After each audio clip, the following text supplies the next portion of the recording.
Hello friend, आज हम लोग बात करने वाले हैं what are the fundamental right in our Indian constitution. हमारे हिंदुस्तानी संविधान में हमारे लिए क्या क्या फंडामेंटल राइट है, इसके बारे में जानना हमारे लिए बहुत ही ज़रूरी है। चलिए हम लोग बारीकी से जानते हैं क्या क्या हमारे लिए फंडामेंटल राइट्स हैं। देखते हैं, जैसे कि हम लोग जानते हैं कि जो हमारे इंडियन कॉन्स्टिट्यूशन है उसको डिफरेंट डिफरेंट कंट्री के कुछ अच्छे अच्छे पॉइंट को मिलाकर ड्राफ्टिंग किया गया है। और इसको ड्राफ्टिंग करने वाले के जो हेड थे, यानी ड्राफ्टिंग कमेटी के जो चेयरमैन थे, वो डॉक्टर B.R. अम्बेडकर साहब थे। जैसे कि हम लोग जानते हैं जो हमारे संविधान में टोटल 12 शेड्यूल है, 22 पार्ट है एंड 395 आर्टिकल्स है। तो हम लोग जानते हैं कि जो पार्ट 1 है, और जैसा कि हम लोग जानते हैं जो हमारे पार्ट 1 है, वो पार्ट 1 में आर्टिकल नंबर 1 से लेके 4 तक है, जिसको हम लोग कहते हैं union and it's territory. Part 2 के बारे में बात करेंगे, जिसको हम लोग कहते हैं सिटीजन कहते हैं, वो आर्टिकल 5 से लेके आर्टिकल 11 तक है। और जो पार्ट 3 है, जो हमारा यहाँ का टॉपिक है आज, यानी फंडामेंटल राइट, वो है आर्टिकल नंबर 12 से लेके आर्टिकल नंबर 35 तक है। तो आज हम लोग डिटेल से बारे में बात करेंगे what are the fundamental rights, हमारे क्या क्या फंडामेंटल राइट है उसके बारे में बारीकी से हम लोग बात करेंगे। तो चलिए पहले फंडामेंटल राइट का आउटलाइन देख लेते हैं। मतलब एक्चुअली जो फंडामेंटल राइट है इसको अमेरिका के संविधान से लिया गया है। इसको फ्रेंच में मैग्ना कार्टा भी कहते हैं। फंडामेंटल राइट ऐसा राइट होता है जिसको अगर कोई मतलब फंडामेंटल राइट को अगर आपको कोई पूरा ना करे तो इसके लिए आप सुप्रीम कोर्ट भी जा सकते हैं, हाई कोर्ट भी जा सकते हैं। सुप्रीम कोर्ट और हाई कोर्ट आपके फंडामेंटल राइट के लिए प्रोटेक्ट करेगा, आपको आपकी मतलब प्रोटेक्ट करेगा। और जैसा कि हम लोग जानते हैं जैसे कि कभी हाँ, लेकिन इमरजेंसी में प्रेसिडेंट क्या कर सकते हैं कि हमारे जो फंडामेंटल राइट है, हमारे फंडामेंटल राइट को ख़त्म कर सकते हैं। इमरजेंसी, जब नेशनल इमरजेंसी आता है, जब स्टेट इमरजेंसी आता है उस वक्त। और अगर पार्लियामेंट अगर चाहे तो मतलब ये फंडामेंटल राइट है उसको पूरी तरीके से मतलब अमेंड करके ख़त्म भी कर सकता है। लेकिन मतलब वो करेगा नहीं, इसलिए वजह से नहीं करेगा क्योंकि उसको मतलब वोट मांगने के लिए पब्लिक के पास ही जाना पड़ता है। इस वजह से अगर पब्लिक का अगर फंडामेंटल राइट को ही ख़त्म कर देगा तो उसको कोई वोट नहीं देगा, इस वजह से वो करता नहीं है। लेकिन एक बार मतलब गवर्नमेंट ने एक फंडामेंटल राइट मतलब राइट टू प्रॉपर्टी, जो आर्टिकल नंबर 31 में एक फंडामेंटल राइट था, तो उसको मतलब गवर्नमेंट ने उसको मतलब अमेंड करके ख़त्म कर दिया फंडामेंटल राइट से। उसका भी एक रीजन था, मतलब जैसे कि मान लीजिए कि मतलब इस फंडामेंटल राइट के हिसाब से आपको मतलब कहीं भी प्रॉपर्टी खरीदने का अधिकार था, आप खरीद सकते थे। लेकिन अगर मान लीजिए कभी उसी जगह में अगर आपको किसी गवर्नमेंट को मतलब सड़क बनाना है या किसी रेलवे का ट्रैक बिछाना है, तो उस वक्त क्या होता था ना, जिसका मतलब ज़मीन था वो गवर्नमेंट उससे पैसा देती थी लेकिन वो लेता नहीं था, बोलता था कि मैं नहीं लूँगा। तो उसके लिए वो सुप्रीम कोर्ट भी चल जाता था। लेकिन उसकी वजह से सुप्रीम कोर्ट अगर फंडामेंटल राइट होने की वजह से उस इंसान का सपोर्ट करता था, जिस वजह से गवर्नमेंट को काफ़ी नुकसान आता था। जिस वजह से गवर्नमेंट ने कहा कि इस फंडामेंटल राइट को, राइट टू प्रॉपर्टी वाला जो फंडामेंटल राइट है मतलब उसको मतलब फंडामेंटल राइट नहीं रहेगा, बाकी दूसरे आर्टिकल में उसको ट्रांसफर कर दिया गया। 78 अमेंडमेंट हुआ था, 1978 में हुआ था। 44 अमेंडमेंट के तहत article number 31 right to property, जो पहले 31 आर्टिकल में था उसको फंडामेंटल राइट में था, उसको हटा के आर्टिकल नंबर 300A में डाल दिया गया। ठीक है। और जो ये फंडामेंटल राइट है ये हमारे बर्थ के साथ ही फंडामेंटल राइट स्टार्ट हो जाता है। तो चलिए देखते हैं what are the fundamental rights. Actually article number 12 से लेकर आर्टिकल नंबर 35 तक हमारे फंडामेंटल राइट के बारे में जिक्र किया गया है। तो 12 और आर्टिकल 13 इसमें डिफिनेशन को बताया गया, फंडामेंटल राइट के बारे में थोड़ा डिटेल दिया गया है। और लेकिन जो एक होता है मतलब राइट टू इक्वलिटी, उसको आर्टिकल 14 से लेके आर्टिकल 18 तक बताया गया है। एक होता है राइट टू फ्रीडम, उसको आर्टिकल नंबर 19 से लेके 22 तक बताया गया है। एक होता है राइट टू एक्सप्लॉयटेशन, उसको आर्टिकल नंबर 23 और 24 में बताया गया है। उसके बाद आता है right to freedom of religion, जिसको आर्टिकल नंबर 25 से 28 तक बताया गया। एक होता है right to education and culture and education, उसको आर्टिकल नंबर 29 और 30 में बताया गया है। एक राइट टू प्रॉपर्टी होता है जिसको आर्टिकल नंबर 31 में बताया गया था। और उसके बाद एक होता है आर्टिकल नंबर 32, जिसको हम लोग कॉन्स्टिट्यूशनल रिमेडीज भी कहते हैं। एक्चुअली कॉन्स्टिट्यूशनल रिमेडी को आर्टिकल नंबर 32 से लेकर 35 तक के अंदर बताया गया। तो इस तरह से हमें आर्टिकल नंबर 12 से लेकर 35 तक को हम छोटे छोटे पार्ट में करके डिफाइन करेंगे। तो चलिए देखते हैं आर्टिकल नंबर 12 क्या कहता है। आर्टिकल नंबर 12 ये कहता है कि कोई भी स्टेट से मुराद कोई भी स्टेट मतलब इन कॉमन पीपल के फंडामेंटल राइट को प्रोटेक्ट करेगा। या कोई भी स्टेट से मुराद कोई ये नहीं आसाम हुआ, गुजरात हुआ, दिल्ली हुआ, ये बंगाल हुआ, ये कोई स्टेट नहीं हुआ। स्टेट से मतलब हर वह संस्था, हर वह इंस्टीट्यूशन जो अपना कानून बनाने के लिए खुद जिम्मेदार है, खुद अपना कानून बना सकते हैं। जैसे कि हम लोग बोल सकते हैं कि सुप्रीम कोर्ट के लिए कोई गवर्नमेंट कानून नहीं बनाता है, वो तो अपना कानून खुद से बनाता है। जैसे कह सकते हैं हम लोग यूपीएससी, उसके लिए कोई गवर्नमेंट कानून नहीं बनाता, उसका कानून वो खुद बनाता है। जैसे हम लोग कह सकते हैं हम कि रेलवे, उसका कानून खुद रेलवे ही बनाता है। जैसे हम लोग कह सकते हैं मतलब कि मतलब बीसीसीआई, जैसे क्रिकेट में होता है ना बीसीसीआई, उसका कानून खुद बीसीसीआई ही बनाता है, उसके लिए कोई गवर्नमेंट नहीं बनाता। तो मतलब हर वह इंस्टीट्यूशन जो अपना कानून खुद बनाता है वो मतलब पब्लिक की फंडामेंटल राइट को प्रोटेक्ट करेगा। ये आर्टिकल नंबर 12 में कहा गया। आर्टिकल नंबर 13 में क्या कहा गया? आर्टिकल नंबर 13 में ये कहा गया कि मतलब कि कोई भी कानून जो कॉन्स्टिट्यूशन बनने से पहले हो लेकिन कॉन्स्टिट्यूशन को फॉलो नहीं करता हो तो उसको अब कैंसिल कर दिया जाएगा। या फिर कोई भी कानून जो कॉन्स्टिट्यूशन के बाद बना हो लेकिन कॉन्स्टिट्यूशन के अकॉर्डिंग ना हो तो उसको भी रद्द कर दिया जाएगा। ये आर्टिकल नंबर 12, आर्टिकल नंबर 13 है। तो आर्टिकल नंबर 14 से लेकर जो 18 है उसको हम लोग कहते हैं राइट टू इक्वालिटी, यानी 14 से 18। इसके बारे में चलिए देखते हैं। तो आर्टिकल नंबर 14 में बोलता है इक्वालिटी बिफोर लॉ, मतलब कानून के सामने सब बराबर है, चाहे वो अमीर हो, चाहे वो गरीब है, चाहे वो हिंदू हो, चाहे वो मुस्लिम हो, चाहे वो इंडियन हो, चाहे वो बाहर का हो, जितने भी लोग हैं कानून के सामने सबके सब बराबर होंगे। ये आर्टिकल नंबर 14 नंबर में कहता है। तो आर्टिकल नंबर 15 में क्या कहता है? Prohibition of discrimination on the ground of religion, caste, race, place, birth, मतलब कि आप किसी के मतलब कास्ट, जाति के हिसाब से, किसी के धर्म के हिसाब से, किसी के प्लेस कहाँ रहता है, छोटा गांव में या बड़ा गांव में, या फिर कहाँ पर पैदा हुआ, या फिर कहाँ पर उसका क्या सेक्स है, मेल है कि फीमेल है, उसके अकॉर्डिंग आप किसी के साथ डिस्क्रिमिनेशन, भेदभाव नहीं कर सकते हैं। अगर करेंगे तो ये आपका मतलब क्या हुआ? फंडामेंटल जो राइट है उसका उल्लंघन करना हुआ। और आप इसके लिए आप किसी पुलिस थाना में जाके इसको रिपोर्ट दर्ज करा सकते हैं कि ये मेरा फंडामेंटल राइट था, इसने मेरे साथ उल्लंघन किया। तो पुलिस ने जरूर आपके लिए कुछ एक्शन लेगा। अगर एक्शन नहीं लेगा तो इसके लिए आप सुप्रीम कोर्ट भी जा सकते हैं, जो सुप्रीम कोर्ट बाद में उस पुलिस को बुलाएगा कि क्यों नहीं इसका फंडामेंटल राइट को तुमने पूरा किया। तो ये फंडामेंटल राइट के लिए आप मतलब सुविधा दिया गया। तो आर्टिकल नंबर 16 में बात करेंगे तो equality of opportunity in matter of public employment, मतलब कि पब्लिक एम्प्लॉयमेंट में होता है, मतलब किसी को कोई काम चाहिए तो सबको बराबर का हक है, चाहे वो गरीब हो, चाहे अमीर हो, चाहे हिंदू मुस्लिम कोई भी धर्म का हो, सबको मतलब कि बराबर का हक है। मतलब equality of opportunity in matter of public employment, सबको बराबर का हक है। तो आर्टिकल नंबर 17 के बाद में देखते हैं। 17 में क्या होता है? 17 में बोलता है कि एबोलिशन ऑफ अनटचेबिलिटी, जो अनटचेबिलिटी छूआछूत पहले जो था उसको एबोलिशन अब हटा दिया गया है। अगर अब भी कोई एबोलिशन आपके साथ करता है तो ये आपका फंडामेंटल राइट के तहत आप उसको सुप्रीम कोर्ट, हाई कोर्ट में भी जा सकते हैं। और मतलब सुप्रीम कोर्ट, हाई कोर्ट इसके लिए आपको मतलब पूरा आपका साथ देगा। आर्टिकल नंबर 18 में बोलता है एबोलिशन ऑफ टाइटल। जैसे कि हम जानते हैं कि पहले ज़माने में होता था, पहले ज़माने का जैसे कि गांव देहात में होता था कि मतलब कोई मतलब अमीर घर का है तो अपना को ठाकुर बोलता था। तो ठाकुर बोलता था तो वो ठाकुर मरने के बाद उसका जो बेटा होता था वो भी अपना ठाकुर होता था। तो इस तरह से मतलब कि एक अमीरी तबका था, मतलब ठाकुरों का, एक गरीबी तबका था। तो वही मतलब कॉन्स्टिट्यूशन बोलता है टाइटल, मतलब जो टाइटल था ठाकुर फाकुर का अब कैंसिल कर दिया जाएगा। आप कोई भी टाइटल उससे नहीं लेगा। हाँ, अगर मतलब आप पढ़ते हैं, लिखते हैं तो डॉक्टर बनने से डॉक्टर का टाइटल ले सकते हैं, साइंटिस्ट का टाइटल ले सकते हैं, पुलिस इंस्पेक्टर का टाइटल ले सकते हैं। मतलब इसको मतलब क्या होगा, मतलब अपने काम के बदौलत ले सकते हैं। यही नहीं कि मतलब कि बाप ठाकुर था तो बेटा भी ठाकुर, ये मतलब टाइटल है, एबोलिशन ऑफ टाइटल, इसको हटा दिया गया। ये आर्टिकल नंबर 18 में बोलता है। और देखते हैं आर्टिकल नंबर 19 से लेकर आर्टिकल नंबर 22, जिसको हम लोग कहते हैं राइट टू फ्रीडम। इसमें क्या क्या बताया गया है? जैसे कि हम लोग जानते हैं ये आर्टिकल नंबर 19 से 22 जिसको राइट टू फ्रीडम कहते हैं, ये मतलब कि इंडियन कॉन्स्टिट्यूशन का इसको रीड भी कह सकते हैं, मतलब कि बहुत ही इंपॉर्टेंट पार्ट है।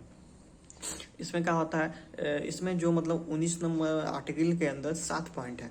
तो इसमें 1 नंबर पॉइंट है, ये है कि आप मतलब कि राइट टू एक्सप्रेस, आप कुछ भी मतलब बोल सकते हैं। मीडिया उडिया का मतलब प्रेस का फ्रीडम है। और फिर ये कि मतलब कोई भी किसी के इंसान से आप मतलब नाखून से, चाहे वो पॉलिटिशियन किसी भी हो, मतलब उसका पुतला आप जला सकते हैं। या फिर कोई इन्फॉर्मेशन आपको निकलवाना है तो RTI लगा सकते हैं। ये आपकी फंडामेंटल राइट है। दूसरी बात यह है कि आप कहीं पर भी अपना सभा कर सकते हैं। जैसे कि मान लिया कुछ लोग मिलकर कुछ प्रोग्राम कर डालें, कुछ इंसानियत भलाई के लिए कुछ प्रोग्राम कर दिए, जिससे सारे लोगों को फ़ायदा हो। तो इस तरह से आप मतलब आपको फंडामेंटल राइट है, आपको बुनियादी हक है कि आप सभा कर सकते हैं। 3 नंबर में आप संगठन बना सकते हैं, आप छोटे छोटे ग्रुप का संगठन बना सकते हैं किसी का भलाई करने के लिए। एक्चुअली इसके लिए भी आपकी मतलब कि आज़ादी है, फंडामेंटल राइट है। 4 नंबर में है आप कहीं पर भी मतलब हिंदुस्तान में है तो हिंदुस्तान में कहीं पर भी आप जाके घूम सकते हैं। 4 नंबर में। 5 नंबर है कहीं पर भी घूम सकते हैं। तो 5 नंबर में यह है कि कोई भी स्टेट में जाके बस भी सकते हैं। आप कहीं पर गए जाके आराम से बस सकते हैं, वहाँ पर वहीं का हो सकते हैं। मान लीजिएगा आप वेस्ट बंगाल का है, आप चाहते हैं पटना में जाकर बसना तो पटना में जाकर बस सकते हैं, आपको ये फंडामेंटल राइट है। 6 नंबर में यह है कि आप जब बस सकते हैं तो कहीं पर वहाँ पर जाकर प्रॉपर्टी भी खरीद सकते हैं। तो जिसको मतलब 1978 यानी 44th अमेंडमेंट के तहत फंडामेंटल राइट से निकाल कर हटा दिया गया। उसके बाद अगर हम लोग बात करेंगे 7 नंबर, तो आप मतलब कहीं पर भी जाकर बिजनेस कर सकते हैं। ये हमारे कुछ फंडामेंटल राइट है जो मतलब के आर्टिकल नंबर 19 के अंदर आता है, 1 से लेकर 7 तक। ठीक है, मतलब 1 से लेकर 7 तक। तो अब बात करेंगे हम लोग आर्टिकल नंबर 20 के बारे में। तो आर्टिकल नंबर 20 के अंदर सिर्फ और सिर्फ 3 पॉइंट है। मतलब एक है एक्स पोस्ट फैक्टो, दूसरा नंबर है सेल्फ इंक्रीमिनेशन और तीसरा नंबर है डबल जेओपार्डी। तो जैसा कि हम लोग बात करते हैं एक्स पोस्ट फैक्टो क्या होता है, ये आर्टिकल नंबर 20 के अंदर आता है। इसका मतलब ये है कि मतलब कि अपराध के वक्त के हिसाब से आपको सजा मिलेगा।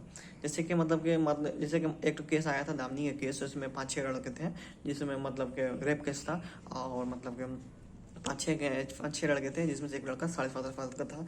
तो 5 लड़के को तो फांसी की सजा हो गया, लेकिन एक लड़का मतलब 17.5 साल था, मतलब 6 महीना कम था 18 साल से, जिसकी वजह से उसको फांसी नहीं बल्कि 3 साल का सजा मिला। तो उसके बाद ही कानून आया कि आप 16 साल के अंदर से ही फांसी चालू हो जाएगा। तो मतलब यह हुआ कि मतलब कि जिस वक्त आप अपराध किए हैं उस पर जो कानून है उसके अकॉर्डिंग ही आपको सजा मिलेगा। उसे बोलते हैं हम लोग उसे बोलते हैं एक्स पोस्ट फैक्टो कहते हैं। उसके बाद आता है 20 का 2 नंबर पॉइंट, जिसको बोलते हैं डबल जेओपार्डी। मतलब कि डबल जेओपार्डी के अंदर क्या होता है, मतलब एक अपराध किए एक सजा। मान लीजिए एक मतलब अपराधी है, वो कई अपराध किया तो उसके अकॉर्डिंग उसका अलग अलग तरह का सजा मिलेगा। 3 नंबर है सेल्फ इंक्रीमिनेशन। क्या होता है, मतलब आप गवाही देने के लिए कोर्ट में अपने लिए खुद का गवाही नहीं दे सकते हैं कोर्ट में, इसे हम लोग कहते हैं सेल्फ इंक्रीमिनेशन कहते हैं। आर्टिकल नंबर 21 में क्या कहता है, आर्टिकल नंबर 21 कहता है protection of life and personal liberty के बारे में बताता है। मतलब कि गवर्नमेंट मतलब बोलता है कि आप अपना सुसाइड नहीं कर सकते हैं, आपको जीने का हक है। आप मतलब गाड़ी चला रहे हैं तो उसको पोल्यूशन नहीं कर सकते हैं, क्योंकि लोगों का मतलब भी जीने का हक है। 3 नंबर बाद ये कहता है आप गाड़ी चलाना तो मतलब हेलमेट पहन के चलाइए, सीट बेल्ट पहन के चाहिए, क्योंकि आप एक्सीडेंट हो जाएगा तो आपका जान चली जाएगी। इसको भी आपका प्रोटेक्शन ऑफ लाइफ, ये आपका ज़िंदगी जीने का हक है। एंड ये तो हुआ protection of life and personal liberty का हुआ। पर्सनल लिबर्टी ये हुआ, पर्सनल आज़ादी हुआ, मतलब पर्सनल आज़ादी हुआ मतलब कि आप कहीं भी जाके विदेश में घूम सकते हैं, आराम से जाके घूमिए, या फिर कहीं पर भी आप घूम सकते हैं, या फिर कोई भी अपना प्राइवेसी को मेंटेन कर सकते हैं। ये आपका पर्सनल मतलब पर्सनल है। तो जो ये आर्टिकल नंबर 20 और 21 है, ये सबसे मतलब इंडियन कॉन्स्टिट्यूशन का सबसे मजबूत आर्टिकल है, जिसको पार्लियामेंट पूरी तरीके से कभी भी खत्म नहीं कर सकता। और मतलब पार्लियामेंट कभी तक पूरी तरह से खत्म नहीं कर सकता है, और प्रेसिडेंट है इसको कभी इमरजेंसी के वक्त में भी इसको खत्म नहीं कर सकते। ये सबसे मजबूत मतलब कि आर्टिकल है, आर्टिकल नंबर 20 और 21। तो हम लोग जैसा कि बताया कि आर्टिकल नंबर जो 20 है राइट 20 है जो protection of life and personal liberty है। उसके बाद आर्टिकल नंबर 21 था, 21 है। तो article number 21 protection of life and personal liberty है। इसके अंदर आता है आर्टिकल नंबर 21A, उसमें आता है मतलब राइट टू एजुकेशन आता है, जिसको मतलब 2002 में लाया गया था, और इसको अप्लाई 2010 से कर दिया गया। मतलब कि जो बच्चे होते हैं मतलब 6 से 14 साल के बच्चे होते हैं उनके लिए मतलब एजुकेशन फ्री होगा। ये मतलब आर्टिकल इसको फंडामेंटल राइट में कर दिया गया। पहले ये DPST में था, अब इसको फंडामेंटल राइट में कर दिया गया। खैर, इसके बाद हम लोग बात करते हैं आर्टिकल नंबर 22, जिसको हम लोग कहते हैं protection against arrest and detention in certain cases. इसमें 2 तरीके का केस आता है, एक होता है प्रिवेंटिव, एक होता है पुनेटिव। एक होता है पुनेटिक, एक होता है प्रिवेंटिव। पुनेटिक इसमें क्या होता है, जैसे कि मान लीजिए कोई एक अपराधी ने अपराध कर दिया, उसके बाद उसको क्या होगा, आप सजा मिलेगा। और प्रिवेंटिव में क्या होता है, मतलब अपराध करने से पहले ही आपको रोक दिया जाता है अपराध करने के लिए। तो पुनेटिक में क्या होता है, पुनेटिक में होता है जैसे कि मान लिया कोई अपराधी सजा कर दिया, उसके खिलाफ एक वारंट निकल गया तो पुलिस आएगी, आपको गिरफ्तार करेगी।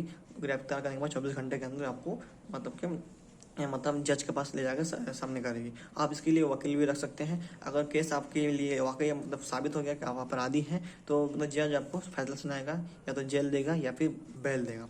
ये हुआ पुनेटिक। प्रिवेंटिव में क्या होता है, जैसे प्रिवेंटिव में जैसे होता है, जैसे कि हम लोग देखे थे जम्मू एंड कश्मीर में जब आर्टिकल 370 लगा था, तो जैसे कि मतलब गवर्नमेंट को लग रहा था कि आर्टिकल 370 लग रहा है तो माहौल ख़राब हो सकता है, इस वजह से उसके जितने बड़े नेता थे उनको हाउस अरेस्ट कर लिया गया था, ताकि मतलब अपराध करने से पहले ही उनको रोक दिया गया था। मतलब अपराध का मुराद मतलब कि कोई माहौल ख़राब ना हो, इस वजह से रोक दिया गया था। इसमें कोई मतलब कि पनिशमेंट नहीं होता है, इसको सिर्फ मतलब इसको मतलब हाउस अरेस्ट करके रख दिया जाता है। इसी का एग्जांपल में और देखेंगे तो बहुत सारा, जैसे कि अफसा कानून आता है, पोटा आता है, टोडा आता है, NSA आता है, UPA आता है। ये सब बहुत सारा होते हैं जिसको मतलब 3 महीना तक बिना इसको रोल टेक कानून भी कहते हैं। मतलब 3 महीना तक बिना वकील, बिना दलील, बिना अपील के आप मतलब कि किसी को भी मतलब इस चार्ज के बेसिस पे मतलब आप जेल में डाल सकते हैं, और वो मतलब कुछ नहीं कर पाएगा।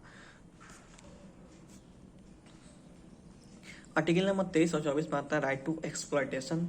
इसमें हम लोग देखेंगे आर्टिकल नंबर 23, इसमें बोलता है prohibition of traffic in human being and force labour. आप मतलब किसी मजदूर से मतलब जबरदस्ती काम नहीं करवा सकते हैं। मतलब जैसे कि पहले ज़माना में होता था ना कि मतलब कि कोई अमीर आदमी था, मतलब किसी गरीब किसान को कर्ज दिया, उस कर्ज को गरीब किसान लौटा नहीं सकता, तो अमीर आदमी बोलता था कि ठीक है कर्ज लौटा नहीं सकते हो, लेकिन इसके बदले मेरे लिए तुमको काम करना पड़ेगा। वो कभी मतलब कर्ज को लौटा नहीं सकता था, जिस वजह से उसको काम करते रहना पड़ता था। इस वजह से बोला गया है कि prohibition of traffic in human being and force labour. आप किसी को फोर्स जबरदस्ती काम नहीं करा सकते। और आर्टिकल नंबर 24 में बोला गया आप छोटे बच्चे जो होते हैं, 14 साल से कम बच्चे, उनको मतलब कि मुश्किल जगह जैसे कि माइनिंग हुआ या फिर मतलब फैक्ट्री हुआ, खतरनाक काम, मतलब इसको नहीं करवा सकते हैं। मतलब उसको पढ़ने लिखने का उम्र है, इसको ये काम नहीं कर सकते। तो जैसे कि हम लोग देख लिए आर्टिकल नंबर 14 से 18 right to equality, article number 19 से लेकर 22 right to freedom, 23-24 right to exploitation. अब हम लोग बात करने वाले हैं आर्टिकल नंबर 25 से लेकर 28, जिसको हम लोग कहते हैं right to freedom of religion. जैसे कि आर्टिकल नंबर 25 में कहा गया है कि मतलब आप कोई भी धर्म मान सकते हैं, इसको आपके लिए छूट है, ये आपकी फंडामेंटल राइट है। आर्टिकल नंबर 26 में कहा गया है कि फ्रीडम है to manage religious affair work. कोई भी रिलीजियस काम हो रहा है उसको मैनेज करने के लिए आपको फंडामेंटल राइट है, आप कर सकते हैं, कोई रोक टोक नहीं है। आर्टिकल नंबर 27 में कहता है no tax on wealth kept for religious work. मतलब जैसे कि होता है, जैसे कि मस्जिद हुआ, मंदिर हुआ, इसका जो समाज उसके लिए जो मतलब पैसे होते हैं, इसके ऊपर कोई टैक्स गवर्नमेंट नहीं लेता है। इस वजह से आर्टिकल नंबर 28 में कहा गया है कि क्या गवर्नमेंट मतलब रिलीजियस मतलब मंदिर मस्जिद से पैसा अगर नहीं लेगा, तो मतलब कि जो मतलब गवर्नमेंटल जो इंस्टीट्यूशन है, चाहे वो कॉलेज हो चाहे स्कूल है, इसमें मतलब क्या रिलीजियस स्टडी को नहीं पढ़ाया जाएगा। ये आर्टिकल नंबर 28 में कहता है। और आर्टिकल नंबर 29 और 30 में बोलते हैं right to culture and education. Article number 29 में कहता है कि कोई भी माइनॉरिटी है उसको उसका भाषा के हिसाब से, उसके रिलीजन के हिसाब से, या फिर उसके प्लेस या बर्थ के हिसाब से उसको उस इंस्टीट्यूशन में मतलब जाने से रोक नहीं सकते हैं। इसके बाद बोला गया आर्टिकल नंबर 30 में बोला गया है अगर कोई माइनॉरिटी मतलब स्कूल जाने में, कॉलेज जाने में अगर डिस्टर्बेंस पाता है तो चाहे वो अपना खुद का इंस्टीट्यूशन खोल सकता है। इसको कहा गया आर्टिकल नंबर 30 के अंदर। आर्टिकल नंबर 31 के अंदर क्या क्या गया, इसको कहते हैं हम लोग राइट टू प्रॉपर्टी कहते हैं। जैसे कि हम लोग पहले ही बता चुके हैं राइट टू प्रॉपर्टी, जिसको पहले फंडामेंटल राइट में था, अब इसको हटा के आर्टिकल नंबर 300A में कर दिया गया। आर्टिकल नंबर 32 से 35 जो लास्ट चल रहा, जो मतलब जिसको हम लोग कहते हैं कॉन्स्टिट्यूशनल रेमेडीज कहते हैं, इसको कॉन्स्टिट्यूशनल रेमेडी कहते हैं। तो आर्टिकल नंबर जो 32 है, इसको हम लोग इंडियन कॉन्स्टिट्यूशन का सोल भी कहते हैं, क्योंकि ये फंडामेंटल इंसान का जो फंडामेंटल राइट है, उस फंडामेंटल राइट को फंडामेंटल बनाने वाला आर्टिकल नंबर 32 है। मतलब कि आप मान लीजिए कोई केस हुआ, आपको कोई फंडामेंटल राइट का कोई वायलेशन किया, और उसके अकॉर्डिंग आप मतलब पुलिस स्टेशन गए, बोले कि मेरा ये फंडामेंटल राइट था, इसने वायलेशन किया, आप रिपोर्ट लिखे। अब मान लीजिए कि पुलिस स्टेशन में आपका कोई रिपोर्ट नहीं लिख रहा, तो इस वक्त क्या होगा, ये आपका फंडामेंटल राइट का वायलेशन होगा। तो हम इसके लिए सुप्रीम कोर्ट या फिर हाई कोर्ट भी जा सकते हैं, जो मतलब बाद में मतलब पुलिस को आदेश देगा, पुलिस बुलाएगा, मतलब बोलेगा क्यों नहीं लिखे, ये फंडामेंटल राइट था, उसका क्लास लेगा बाद में। तो ये मतलब अगर फंडामेंटल मतलब आर्टिकल नंबर 32 नहीं होता तो इंसान का कोई फंडामेंटल राइट का वैल्यू भी नहीं होता। इस वजह से आर्टिकल नंबर 32 को रखा गया है, जो मतलब हाई कोर्ट या सुप्रीम कोर्ट आपके फंडामेंटल राइट को प्रोटेक्ट करेगा। आर्टिकल नंबर 33 में भी मतलब क्या है, जैसे कि मतलब कुछ मीडिया हुआ, कुछ मतलब रॉ एजेंट हुए, कुछ मतलब कैसे मिलिट्री सिपाही हुए, उनके मतलब जो फंडामेंटल राइट है उसको तो मतलब लिमिट में रखा गया है, ताकि मतलब कोई उससे मतलब देश के मतलब हक के लिए उसको थोड़ा सा लिमिट में रखा गया। नहीं तो मीडिया कुछ भी दिखाने लगेगा, मिलिट्री कुछ भी करने लगेंगे, रॉ एजेंसी कुछ भी करने लगेगी। इस वजह से थोड़ा सा उनको मतलब फंडामेंटल राइट को थोड़ा सा लिमिट में किया गया है। इसको आर्टिकल नंबर 33 में कहा गया। आर्टिकल नंबर 34 में कहता है कि अगर मतलब गवर्नमेंट को ऐसा लगता है कि कहीं देश का माहौल कहीं ख़राब है, किसी जगह किसी देश का माहौल मतलब ख़राब है, तो मतलब देश के उस जगह पे मार्शल लॉ भी लगा सकता है, यानी कि मिलिट्री लॉ लगा सकता है। ये आर्टिकल नंबर 34 में कहा गया। आर्टिकल नंबर 35 में कहा गया है कि मतलब कि आर्टिकल नंबर 35 में ये कहा गया है कि आर्टिकल नंबर 35 में ये ऑर्डर दिया गया पार्लियामेंट को कि आप इंसान के फंडामेंटल राइट को और भी मतलब बेहतर बनाने के लिए चाहे तो आप कुछ भी कानून बना सकते हैं। तो ये था हमारे फंडामेंटल राइट थे, जो मतलब आर्टिकल नंबर 12 से लेकर आर्टिकल नंबर 35 तक थे। इनको मतलब डिवाइड किए थे पार्ट में, जैसे कि आर्टिकल नंबर 12 और 13 जो डिफिनेशन के बारे में बताता है, आर्टिकल नंबर 14 से लेकर 18 जो मतलब राइट टू इक्वालिटी के बारे में बताता है, और आर्टिकल नंबर 19 से 22 तक राइट टू फ्रीडम के बारे में बताता है, और मतलब 23-24 राइट टू एक्सप्लॉयटेशन के बारे में बताता है, एंड 25 से 28 right to freedom of religion बताता है, and 29 right to education and cultural के बारे में बताता है, एंड 32 से लेकर 35 कॉन्स्टिट्यूशनल रेमेडी के बारे में बताता है। ये वो हमारे आर्टिकल मतलब 12 से 35 यानी फंडामेंटल राइट के बारे में पूरा डिटेल।